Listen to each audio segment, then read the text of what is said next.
विधानसभा, जनपद एवं संभाग स्तर पर कुशल संवाददाताओं की यदि आप भी राजस्थान में साधना प्लस न्यूज के पत्रकार बनकर काम करना चाहते हैं तो नीचे दिए गए नंबर पर संपर्क करें। नवीन कुमार यादव, स्थानीय संपादक, राजस्थान, साधना plus news. Mobile number 9990469916 9835630014।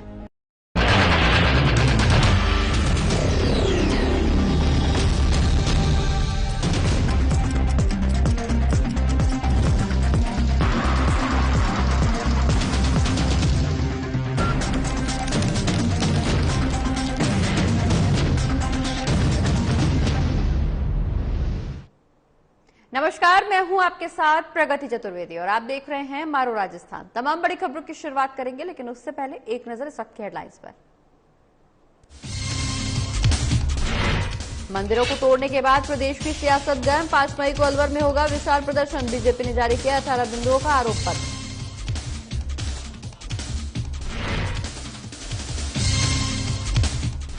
RSS पे बरसे प्रदेश कांग्रेस कमेटी के अध्यक्ष। शिलान्यास समारोह में पहुंचे अध्यक्ष, आम जनता को किया संबोधित।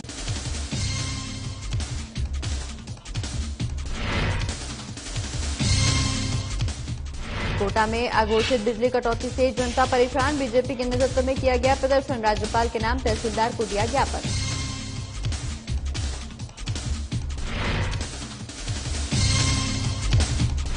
लक्ष्य कार्यक्रम का जिला स्तरीय आमुखीकरण। देखभाल की गुणवत्ता में सुधार के लिए चलाया गया अभियान। सभी व्यवस्थाओं को सुनिश्चित करना लक्ष्य का उद्देश्य।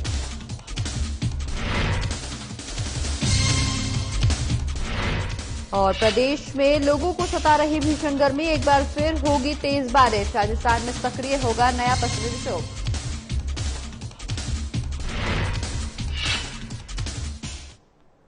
चलिए खबरों की शुरुआत अलवर से करेंगे, जहां राजगढ़ में मंदिरों को तोड़े जाने को लेकर सियासत पूरे उफान पर है। मंदिर तोड़ने के विवाद पर बीजेपी राजस्थान सरकार को लगातार घेर रही है। इसको लेकर सतीश पुनिया ने बड़ा ऐलान किया है कि 5 मई को अलवर में विशाल प्रदर्शन करेगी और राज्य सरकार को इन मुद्दों पर घेरा जाएगा। वहीं इस आंदोलन में साधु संत भी शामिल होंगे। बता दें कि बीजेपी ने आज जयपुर में प्रेस कॉन्फ्रेंस कर राजस्थान सरकार पर जमकर हमला बोला। बीजेपी के प्रदेश अध्यक्ष सतीश पुनिया ने कहा कि करौली, दौसा, अलवर की घटनाओं को लेकर गठित पार्टी की समितियों ने जांच में पाया है कि राजस्थान सरकार और राजस्थान का मुखिया दोषी है। मुख्यमंत्री को किसी महिला की इज्जत की बजाय अपनी कुर्सी बचाने की चिंता ज्यादा है। राजस्थान के किसान आज भी परेशान हैं। युवाओं में भी बेरोजगारी चरम पर है।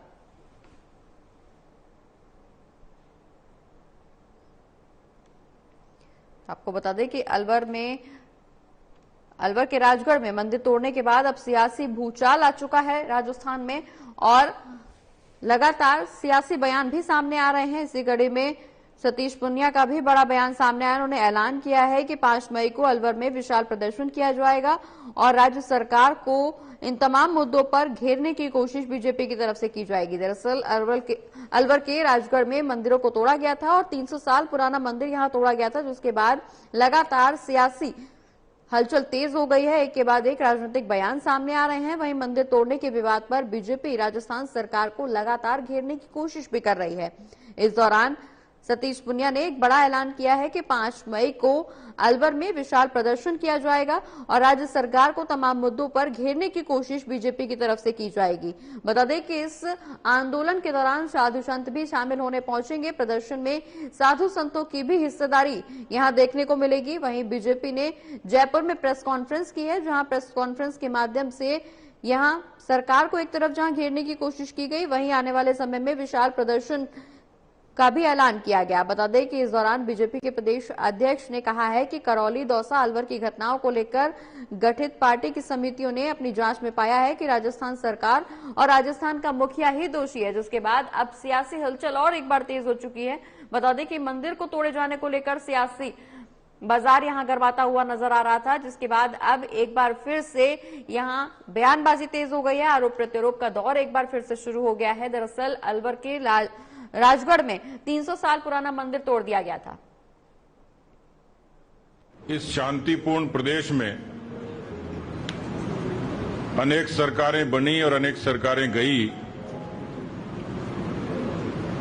लेकिन एक जिम्मेवार विपक्ष के नाते इस लोकतांत्रिक व्यवस्था में मेरा मानना है, जो मैं महसूस करता हूं कि मैंने अपने राजनीतिक जीवन में इस तरीके की नकारा, अकर्मण्य, भ्रष्ट, अराजक और निकम्मी सरकार नहीं देखी।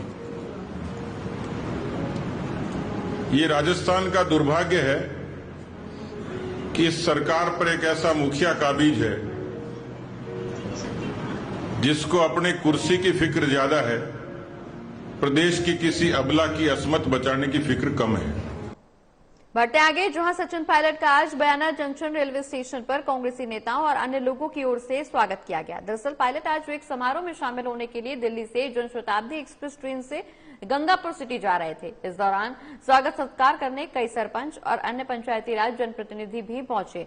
मौके पर पायलट ने उपस्थित लोगों को संबोधित करते हुए कहा कि कांग्रेस एकजुट है और अपनी जगह पर मजबूत विपक्ष की भूमिका निभा रही है। वहीं प्रदेश में सत्ता की जिम्मेदारी भी निभाई जा रही है। उन्होंने ये भी कहा कि कांग्रेस फिर सत्ता में आएगी, हालांकि उसे कमजोर करने की बड़े स्तर पर साजिश की जा रही है जो कभी सफल नहीं हो पाएगी।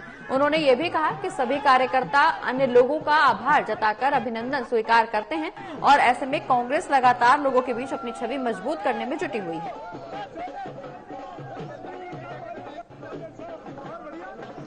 आपको बता दें कि सचिन पायलट यहां बयाना रेलवे स्टेशन पर पहुंचे थे और इस दौरान उनका भव्य स्वागत किया गया। जहां एक तरफ कांग्रेसी कार्यकर्ताओं ने सचिन पायलट का भव्य स्वागत किया, वहीं दूसरी तरफ वो विपक्ष पर जमकर बरसते हुए भी नजर आए। वहीं आने वाले चुनाव में अपनी जीत को लेकर भी आश्वस्त नजर आई। ये तस्वीरें बयाना रेलवे स्टेशन की, जहां कार्यकर्ताओं ने सचिन पायलट का भव्य स्वागत किया, फूलमाला पहनाकर उनका स्वागत किया। दरअसल सचिन पायलट एक समारोह में शामिल होने के लिए दिल्ली से गंगापुर सिटी की ओर जा रहे थे और इसी दौरान वो बयाना रेलवे स्टेशन पर रुके, जहां कार्यकर्ताओं ने भारी मात्रा में पहुंचकर उनका भव्य स्वागत किया।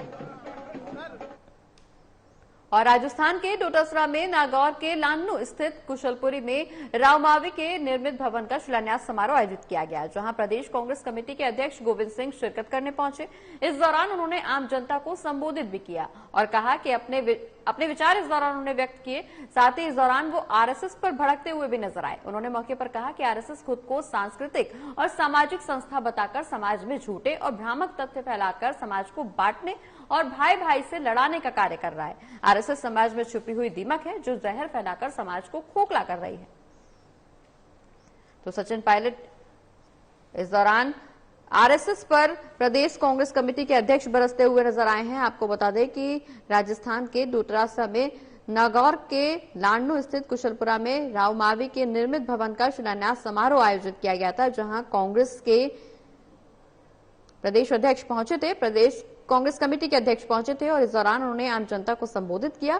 साथ ही आरएसएस को भी आड़े हाथों लिया। उन्होंने साफ तौर पर आरएसएस पर आरोप लगाए कि आरएसएस खुद को सांस्कृतिक और सामाजिक संस्था बताती है और समाज में झूठे और भ्रामक तथ्य फैलाकर समाज को बांटने और भाई भाई से लड़ाने का कार्य आरएसएस की तरफ से किया जा रहा है। वहीं आरएसएस समाज में छुपी हुई दीमक है जो जहर फैलाकर समाज को खोखला कर रही है, ये कहते हुए भी वो नजर आए। दरअसल प्रदेश कांग्रेस कमेटी के अध्यक्ष यहां शिलान्यास समारोह में शामिल होने पहुंचे थे, जहां उन्होंने आरएसएस को आड़े हाथों लिया और इस दौरान आम जनता को संबोधित करते हुए अपने विचार भी व्यक्त किए और उन्होंने आरएसएस पर जमकर अपनी भड़ास निकाली।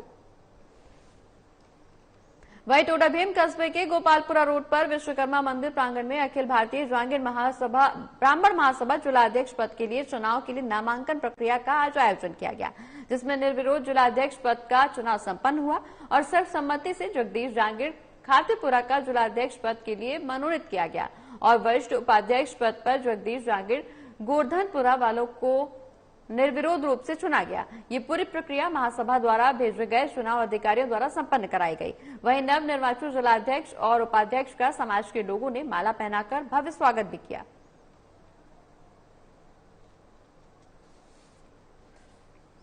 आपको बता दें कि टोडा भीम में नामांकन प्रक्रिया का आयोजन किया गया और जिला अध्यक्ष के पद का चुनाव यहां संपन्न हुआ, जिसमें निर्विरोध जिला अध्यक्ष पद का चुनाव यहां संपन्न हुआ है और सर्वसम्मति से जगदीश जांगीर खातीपुरा का जिला अध्यक्ष पद के लिए उन्हें मनोनीत किया गया और वरिष्ठ अध्यक्ष पद के लिए जगदीश जांगीर गोवर्धनपुरा को निर्विरोध रूप से चुना गया।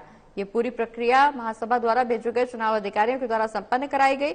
बता दें कि टोडा भीम में नामांकन प्रक्रिया का आयोजन किया गया था और शांतिपूर्ण तरह से यहां नामांकन प्रक्रिया आयोजित हुई, जिसमें जिला अध्यक्ष पद का चुनाव भी संपन्न हुआ और इस दौरान जगदीश जांगीर खातीपुरा को जिला अध्यक्ष पद के लिए मनोनीत किया गया। बता दें कि सर्वसम्मति से उन्हें यहां पर मनोनीत किया गया था और वो निर्विरोध चुने भी गए हैं। भारत सरकार लक्ष्य प्रोग्राम द्वारा चलाए जा रहे सार्वजनिक स्वास्थ्य सुविधाओं में लेबर रूम और मैटरनिटी ऑपरेशन थिएटर में देखभाल की गुणवत्ता में सुधार के लिए लक्ष्य शुरू किया गया है। जिले की 9 चिकित्सा संस्थान का जिला स्तरीय आमुखीकरण स्वास्थ्य भवन में मुख्य चिकित्सा और स्वास्थ्य अधिकारी डॉक्टर राजेश कुमार की अध्यक्षता में आयोजित किया गया, जहां सीएमएचओ डॉक्टर राजेश कुमार ने यह बताया है कि लक्ष्य कार्यक्रम का उद्देश्य लेबर रूम और मैटरनिटी ऑपरेशन थिएटर में प्रसव के दौरान देखभाल से जुड़ी व्यवस्थाओं को सुनिश्चित करना है। तो भारत सरकार लक्ष्य प्रोग्राम चला रहा है। आपको बता दें कि इस दौरान सार्वजनिक स्वास्थ्य सुविधाओं में लेबर रूम और मैटरनिटी ऑपरेशन थिएटर में देखभाल की गुणवत्ता में सुधार लाने के लिए लक्ष्य कार्यक्रम की शुरुआत की गई है और देखभाल की गुणवत्ता में सुधार के लिए यह अभियान शुरू हुआ है। इस दौरान 9 चिकित्सा संस्थान का जिला स्तरीय आमुखीकरण स्वास्थ्य भवन में मुख्य चिकित्सा और स्वास्थ्य अधिकारी डॉक्टर राजेश कुमार की अध्यक्षता में हुआ, जहां CMHO doctor R Rajesh Kumar ने बताया है कि लक्ष्य कार्यक्रम का उद्देश्य लेबर रूम और मैटरनिटी ऑपरेशन थिएटर में प्रसव के दौरान देखभाल से जुड़ी व्यवस्थाओं को सुनिश्चित करना है। तो प्रसव के दौरान जो भी समस्याएं यहां महिलाओं को जिन समस्याओं का सामना करना पड़ता था उनमें सुधार लाने के लिए, उन समस्याओं को दूर करने के लिए लक्ष्य कार्यक्रम की शुरुआत की गई है। जिला स्तरीय यहां आमुखीकरण हुआ है और देखभाल की गुणवत्ता में सुधार के लिए इस अभियान की शुरुआत की गई है। सभी व्यवस्थाओं को सुनिश्चित करना इस कार्यक्रम का उद्देश्य होगा। साथ ही इस दौरान डॉक्टर आर राजेश कुमार जो कि सीएमएचओ हैं, उन्होंने बताया है कि लक्ष्य का कार्यक्रम का उद्देश्य है लेबर रूम और मैटरनिटी ऑपरेशन थिएटर में प्रसव के दौरान देखभाल से जो जुड़ी व्यवस्थाएं हैं उनको सुनिश्चित कराना।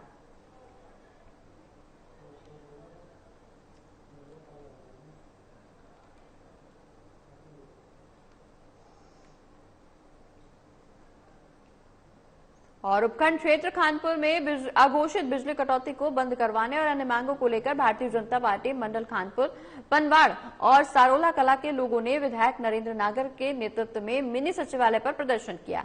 वहीं प्रदर्शन के दौरान जमकर नारेबाजी भी की गई।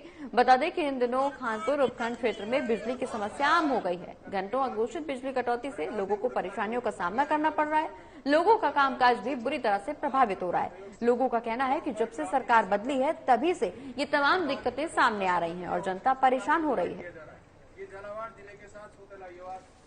तो आपको बता दें कि अघोषित बिजली कटौती से जनता परेशान है, जिसके चलते यहां गांव वालों ने प्रदर्शन किया है। बीजेपी के नेतृत्व में ये प्रदर्शन किया गया है। साथ ही राज्यपाल के नाम तहसीलदार को ज्ञापन भी सौंपा गया है। लोगों का साफ तौर पर कहना है कि जब से सरकार बदली है तब से ये दिक्कतें आम हो गई हैं और इस दौरान बिजली कटौती की समस्या से जनता परेशान है।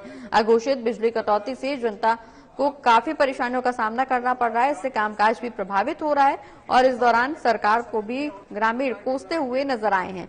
बता दें कि मौके पर राज्यपाल के नाम तहसीलदार को ज्ञापन भी सौंपा गया है और यहां लोगों में नाराजगी साफ तौर पर देखने को मिल रही है। लोगों का कहना है कि बिजली नहीं आने की वजह से उनका कामकाज प्रभावित हो रहा है और ऐसे में सड़कों पर उतरकर लोग आंदोलन करने के लिए मजबूर हैं। ये तस्वीरें कोटा की, जहां लोगों में साफ तौर पर नाराजगी देखने को मिल रही है और ये नाराजगी अघोषित बिजली कटौती की वजह से है। लोगों ने साफ तौर पर सरकार को जिम्मेदार ठहराया है। लोगों का कहना है कि जब से सरकार बदली है तब से बिजली कटौती की समस्या अब आम हो गई है।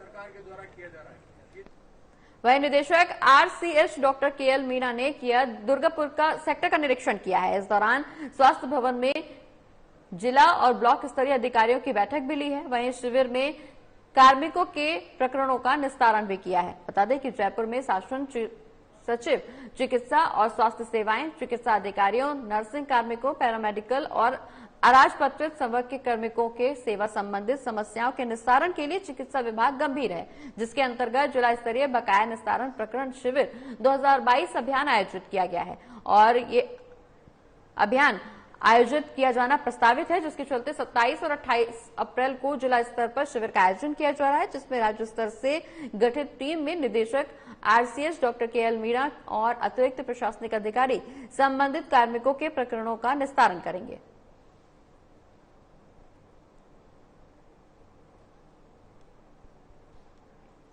तो झालावाड़ में निदेशक ने दुर्गापुर सेक्टर का निरीक्षण किया है और इस दौरान जिला और ब्लॉक स्तरीय अधिकारियों की बैठक भी ली है।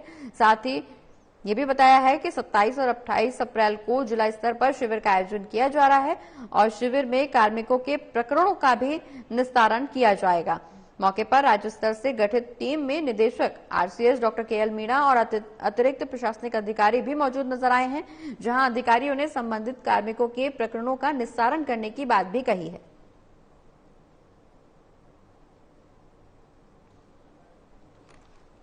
वहीं बयाना के गांव में सड़कों की हालत खस्ता होने के आरोप लगाते हुए विभिन्न गांवों से आए ग्रामीणों ने बीजेपी के वरिष्ठ नेता भूरा भगत और बीजेपी प्रत्याशी रही रितु बनावत के नेतृत्व में सार्वजनिक निर्माण विभाग के अधिशासी अभियंता कार्यालय के सामने सांकेतिक धरना प्रदर्शन किया। इस दौरान जमकर नारेबाजी भी की गई। वहीं विभाग के अधिकारियों को ज्ञापन सौंपकर ग्रामीण इलाकों की जर्जर पड़ी सड़कों की मरम्मत और अधूरी पड़ी सड़कों का निर्माण पूरा कराए जाने की मांग भी की। इस दौरान बीजेपी नेत्री रितु बनावत ने कांग्रेस सरकार पर मनमानी का आरोप भी लगाया। तो आपको बता दें कि सड़कों की समस्या से ग्रामीण परेशान है, जहां सड़कों की हालत जर्जर हो गई है और ऐसे में लोगों को जहां एक तरफ आवागमन में दिक्कतों का सामना करना पड़ रहा है, वहीं दुर्घटनाओं की आशंका भी लगातार बनी हुई है, जिसके चलते ग्रामीण परेशान है। ग्रामीणों का कहना है कि कई बार इस मामले में प्रशासन को अवगत कराया जा चुका है, लेकिन प्रशासनिक अधिकारियों की लापरवाही के चलते ग्रामीण परेशान है और अब सांकेतिक धरना प्रदर्शन किया जा रहा है और धरना प्रदर्शन के माध्यम से यहां ज्ञापन भी सौंपा गया है। पीडब्ल्यूडी जो ऑफिस है उस पर धरना दिया।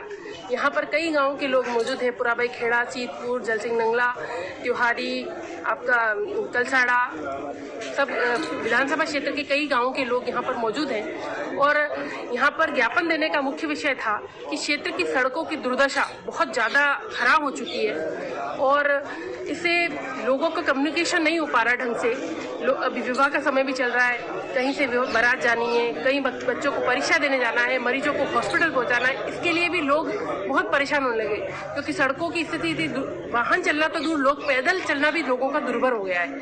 तो इसी को लेकर हमने कई सड़कों के विषय में एक्शन साहब से बात करी है और उन्होंने आश्वासन भी दिया है कि 7 दिन के अंदर उचित कार्रवाई करके जो सैंक्शन रोड है उन पर डामरीकरण का काम कर दिया जाएगा। और अगली खबर हनुमानगढ़ से है, जहां एसीबी की टीम ने बड़ी कार्रवाई की है। बता दें कि एसीबी की टीम ने कार्रवाई करते हुए नायब तहसीलदार और कानूनगो को 7,000 रुपए की रिश्वत लेते हुए गिरफ्तार किया है। दरअसल हनुमानगढ़ के तालवाड़ा झील में एसीबी की टीम ने यह कार्रवाई की है। वहीं एसीबी की टीम दोनों आरोपियों से कड़ी पूछताछ भी कर रही है। इस दौरान उनके आवास पर तलाशी भी ली जाएगी। तो एसीबी की टीम ने यहां बड़ी कार्रवाई की है। एसीबी की टीम को यह बड़ी सफलता हासिल हुई है, जहां नायब तहसीलदार और कानूनगो को 7,000 रुपए की रिश्वत लेते हुए एसीबी की टीम ने गिरफ्तार किया है। हालांकि इन दोनों आरोपियों से एसीबी की तरफ से पूछताछ भी की जा रही है और इस दौरान एसीबी की टीम उनके आवास पर भी तलाशी लेने पहुंचेगी। एसीबी लगातार यहां एक के बाद एक छापेमारी कार्रवाई कर रही है और इसी कड़ी में एसीबी की टीम को यहां बड़ी सफलता हाथ लगी है। बता दें कि हनुमानगढ़ में एसीबी की टीम ने कार्रवाई करते हुए नायब तहसीलदार और कानूनगो को गिरफ्तार किया है। बता दें कि 7,000 रुपए की रिश्वत लेते हुए इन दोनों को गिरफ्तार किया गया है। दोनों आरोपियों से कड़ी पूछताछ एसीबी की टीम की तरफ से की जा रही है। वहीं आने वाले समय में इन दोनों के आवास पर तलाशी लेने भी टीम पहुंचेगी। कल हमारे पास एक परिवादी जो कि मूल रूप से हरियाणा में इलाहाबाद के रहने वाले थे, उनका कोई पुश्तैनी इंतकाल का काम था उप तहसील कार्यालय में। तो उन्होंने जब संपर्क किया तो उनसे प्रत्येक बीघे के हिसाब से 4,000 रुपये की डिमांड की गई। इस पर जब हमारे पास एप्लीकेशन के बाद सत्यापन किया गया, कल के और आज के सत्यापन के में 7,000 रुपये लेने पर रेखराज जो कानूनगो है और दरियाशील नायब तहसीलदार उनके द्वारा मांग की गई थी, जिनको आसाद जात पर देते हुए धन्यवाद।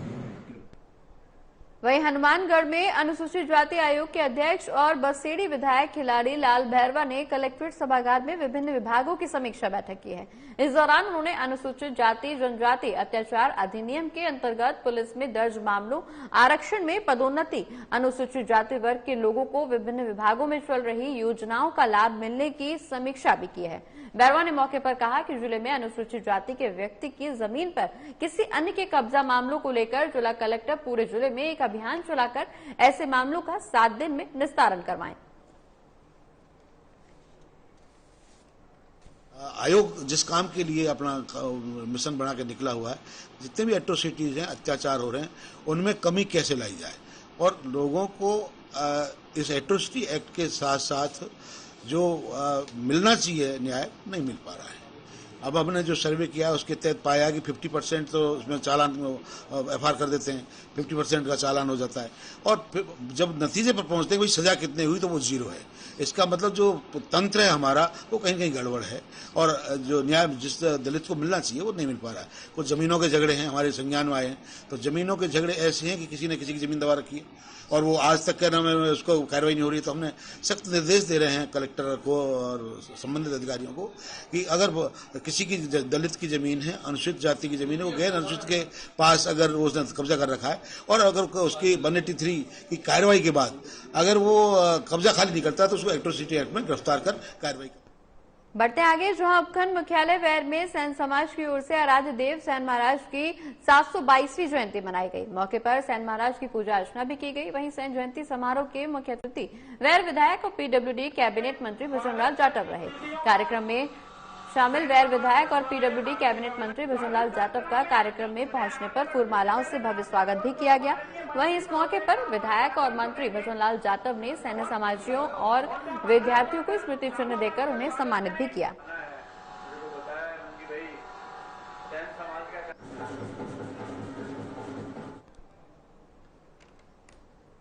और राजस्थान में एक बार फिर कोरोना बढ़ने लगा है। प्रदेश में मंगलवार को 50 नए पॉजिटिव केसेस सामने आए हैं। वहीं जयपुर में नए संक्रमितों की संख्या सबसे ज्यादा यानी कि 30 रही है। साथ ही यहां 18 मरीजों की रिकवरी भी हुई है। बता दें कि प्रदेश में कोरोना के बढ़ते आंकड़ों के चलते एक्टिव केसेस की संख्या 203 तक पहुंच गई है। वहीं मुख्यमंत्री अशोक गहलोत के एसएमएस हॉस्पिटल में दौरे के बाद हेल्थ मिनिस्टर प्रसादी लाल मीणा एक्टिव हुए हैं। पिछले कुछ दिनों से लगातार हॉस्पिटल के दौरे कर व्यवस्थाएं सुधारने की कोशिश की जा रही है।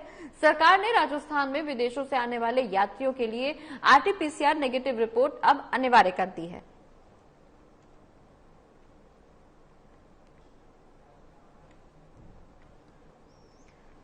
तो आपको बता दें कि कोरोना के केसेस अब एक बार फिर से यहां बढ़ने लगे हैं और इस दौरान बाहर से जो लोग राजस्थान पहुंच रहे हैं, सरकार ने उनके लिए आरटीपीसीआर की नेगेटिव रिपोर्ट अनिवार्य कर दी है। बता दें कि लगातार एक्टिव केसेस की संख्या बढ़ती हुई नजर आ रही है। इसके लिए राज्य सरकार एक बार फिर से सजग होती जा रही है। वहीं स्वास्थ्य विभाग भी पूरी तरह से एक्शन मोड में है। राजस्थान में कोरोना के आंकड़े एक बार फिर से बढ़ोतरी की तरफ अग्रसर हैं। प्रदेश में मंगलवार को 50 नए पॉजिटिव केसेस सामने आए हैं। वहीं जयपुर में नए संक्रमितों की संख्या सबसे ज्यादा सामने आई है। यहां संख्या 30 तक पहुंच गई है। साथ ही हालांकि यहां पर 18 मरीजों की रिकवरी हुई है, जिसके चलते स्वास्थ्य विभाग थोड़ी सी राहत की सांस जरूर ले रहा है, लेकिन ऐसे में लापरवाही नहीं बरतने की जहां लोगों से अपील की जा रही है, वहीं दूसरी तरफ राज्य सरकार और स्वास्थ्य विभाग कोई कसर नहीं छोड़ना चाहता। और दौसा में परशुराम धर्मशाला ट्रस्ट द्वारा 3 मई को परशुराम जन उत्सव का कार्यक्रम आयोजित किया जाएगा, जिसको लेकर बुधवार को भगवान गणेश जी को निमंत्रण भी दिया गया। समिति के संयोजक संत नारायण शर्मा ने बताया है कि भगवान परशुराम की जयंती को जन्मोत्सव के रूप में मनाया जाएगा। इस मौके पर 3 दिवसीय कार्यक्रम भी रखे गए हैं, जिसमें 1 मई को महिलाओं का कार्यक्रम, 2 मई को संगीत में सुंदरकांड में भगवान परशुराम चालीसा का पाठ और 3 मई को भगवान परशुराम का अभिषेक और विशेष पूजा की जाएगी। साथ ही रामनायक का आयोजन भी किया जाएगा।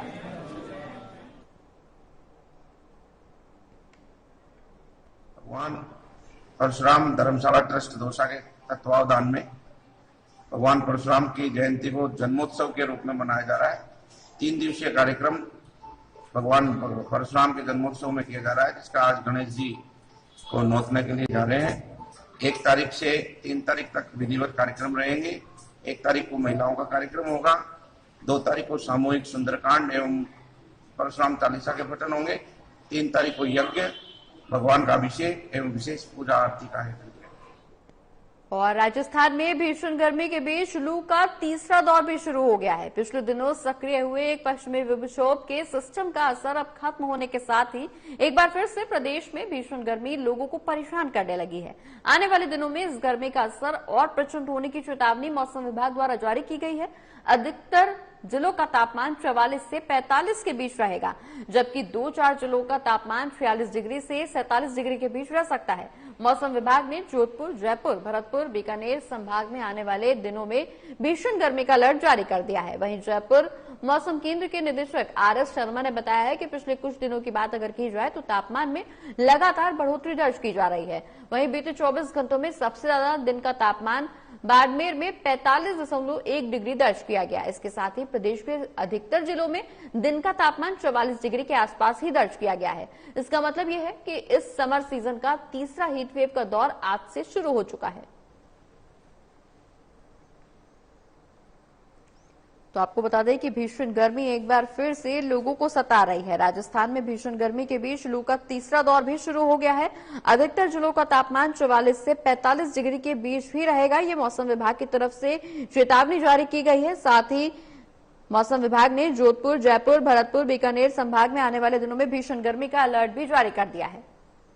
और इसी के साथ राजस्थान की तमाम बड़ी खबरों में फिलहाल इतना ही। मुझे दीजिए इजाजत। नमस्कार।